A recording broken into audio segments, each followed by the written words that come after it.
दोस्तों नमस्कार, आपका एक बार फिर से हार्दिक स्वागत व अभिनंदन है। आज की कहानी है माता पार्वती का महल। एक बार माता पार्वती ने महसूस किया कि महादेव तो देवों के भी देव हैं।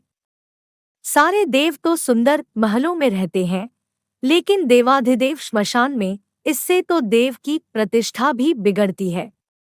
उन्होंने महादेव से हठ किया कि आपको भी महल में रहना चाहिए। आपका महल तो इंद्र के महल से भी उत्तम और भव्य होना चाहिए। उन्होंने जिद पकड़ी कि अब ऐसा महल चाहिए जो तीनों लोक में कहीं न हो। महादेव ने समझाया कि हम तो ठहरे योगी, महल में तो चैन ही नहीं पड़ेगा।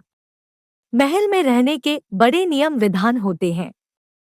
मस्तमौला औघड़ों के लिए महल उचित नहीं है।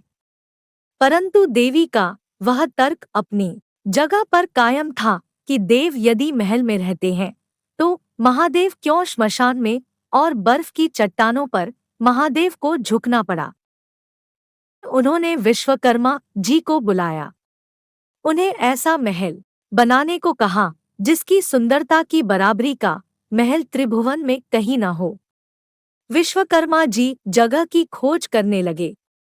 उन्हें एक ऐसी जगह दिखी जो चारों ओर से पानी से ढकी हुई थी और बीच में 3 सुंदर पहाड़ दिख रहे थे।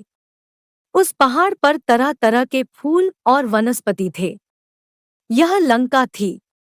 विश्वकर्मा जी ने माता पार्वती को उसके बारे में बताया तो माता प्रसन्न हो गई और एक विशाल नगर के निर्माण का आदेश दे दिया। विश्वकर्मा जी ने अपनी कला का परिचय देते हुए वहां सोने की अद्भुत नगरी ही बना दी। माता ने गृह प्रवेश को मुहूर्त निकलवाया। विश्रवा ऋषि को आचार्य नियुक्त किया गया। सभी देवताओं और ऋषियों को निमंत्रण मिला। जिसने भी महल देखा वह उसकी प्रशंसा करते नहीं थकाता। गृह प्रवेश के बाद महादेव ने आचार्य से दक्षिणा मांगने को कहा। महादेव ने अपनी माया से विश्रवा का मन उस नगरी पर ललचा गया था, इसलिए उन्होंने महादेव से दक्षिणा के रूप में लंका ही मांग लिया। महादेव ने विश्रवा को लंकापुरी दान कर दी। पार्वती जी को विश्रवा की इस धृष्टता पर बड़ा क्रोध आया। उन्होंने क्रोध में आकर श्राप दे दिया कि तूने महादेव की सरलता का लाभ उठाकर मेरे प्रिय महल को हड़प लिया है। मेरे मन में क्रोध की अग्नि धधक रही है।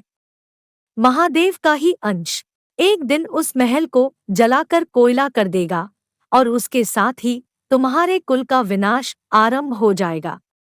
कथा श्रुति के अनुसार विश्रवा से वह महल पुत्र कुबेर को मिली, लेकिन रावण ने कुबेर को निकालकर लंका को हड़प लिया।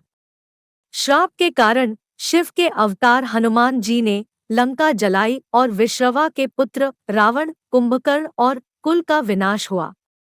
श्री राम की शरण में होने से विभीषण बच गए। तो दोस्तों, आपको यह धार्मिक कहानी कैसी लगी है हमें कमेंट बॉक्स में जरूर बताएं, और यह धार्मिक वीडियो पसंद आई हो तो प्लीज इस चैनल को सब्सक्राइब कर हमें सहयोग करें।